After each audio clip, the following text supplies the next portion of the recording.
महाकुंभ मेला 2025 प्रयागराज एक ऐसा आयोजन जहां लाखों श्रद्धालु आकर गंगा, यमुना और सरस्वती के संगम में स्नान करते हैं और मोक्ष की प्राप्ति की कामना करते हैं। सब कुछ सामान्य था, लोग श्रद्धा से भरे हुए थे, लेकिन क्या आप जानते हैं कि उस समय एक गहरी साजिश चल रही थी जो इस पवित्र मेले को तबाह करने की ताकत रखती है। महाकुंभ के पवित्र जल में स्नान करने आए श्रद्धालुओं को पता भी नहीं था कि आसमान में कुछ गड़बड़ हो रही थी। धीरे धीरे आकाश में घने बादल घिरने लगे, गंगा की लहरों में हलचल सी महसूस होने लगी। क्या ये एक सामान्य मौसम का बदलाव था या कुछ और? लेकिन असली खतरा कुछ और था। कुछ साधुओं के भेष में आतंकवादी इस पवित्र मेले में घुस आए थे।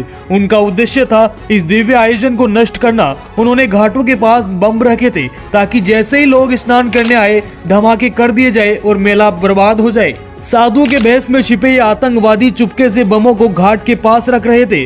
वे जानते थे कि एक बार ये धमाका होगा तो लाखों लोग खतरे में होंगे, लेकिन क्या कोई था जो उनकी साजिश को नाकाम कर सके? आखिरकार जैसे ही बम रखे गए और आतंकवादी अपनी योजना को अंजाम देने के लिए तैयार थे, अचानक गंगा के पानी में एक असामान्य हलचल हुई, बादल गिरे और आकाश में एक तेज रोशनी का विस्फोट हुआ। क्या यह महज एक संयोग था? नहीं, ये कुछ और था।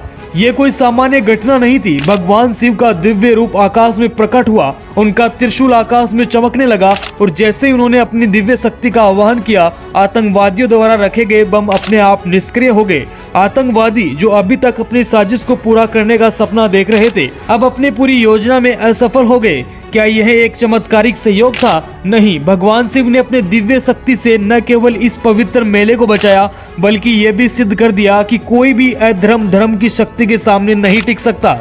ये घटना महाकुंभ 2025 की सबसे बड़ी और रहस्यमयी घटना बन गई। जब भी भगवान शिव अपने भक्तों की रक्षा करने का संकल्प लेते हैं तो कोई भी बुरी ताकत उन्हें रोक नहीं सकती। और इस दिन भगवान शिव ने अपनी शक्ति से न केवल महाकुंभ को बचाया, बल्कि धर्म की विजय भी सुनिश्चित की।